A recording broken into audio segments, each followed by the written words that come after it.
Okay, let me ask you something.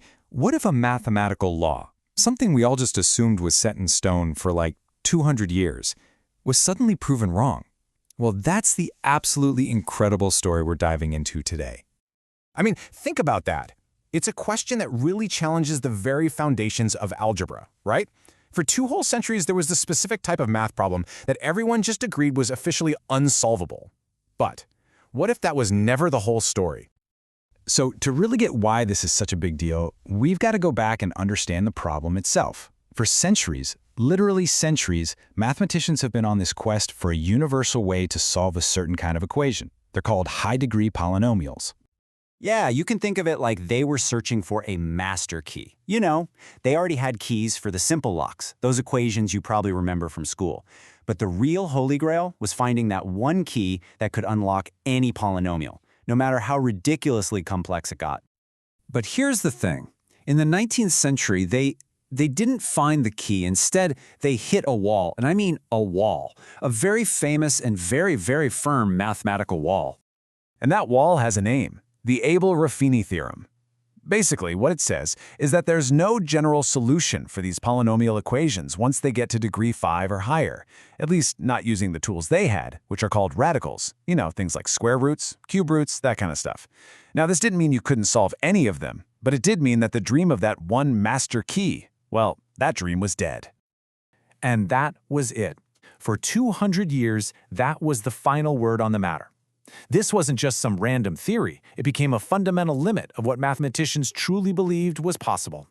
So why was this theorem so darn powerful? Well, for one, the classic tools they were insufficient. They weren't strong enough for the job. The complexity of these equations just explodes as they get bigger. It's like trying to untangle an impossibly complex knot. So what did mathematicians do? They had to settle for approximations, getting close to the answer, but never actually hitting the bullseye. Over time, this idea of impossibility just became a core belief, a real mental brick wall. But then, after 200 years of this accepted truth, a challenger appears.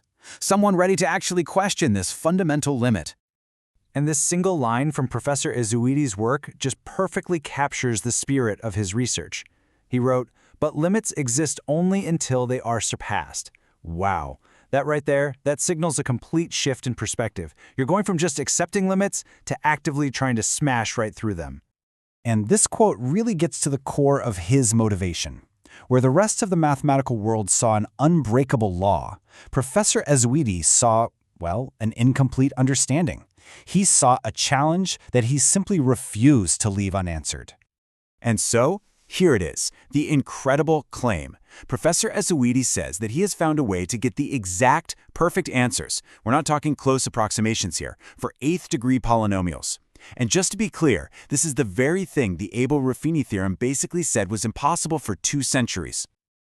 Okay, so the big question is, how did he do it? How is this even possible?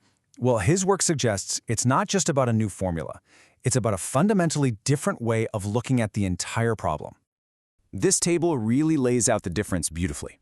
The classical methods, they basically gave up after degree 4 and had to rely on those close enough approximations. But Ezouidi's theorem, it claims to deliver 100% accurate solutions for way more complex equations. Honestly though, what I find most fascinating is the philosophical shift. It's a move away from accepting limits to, as he calls it, rejecting mathematical fatalism. I love that phrase. So let's get back to how this actually works. Picture that complex tangled knot again, right?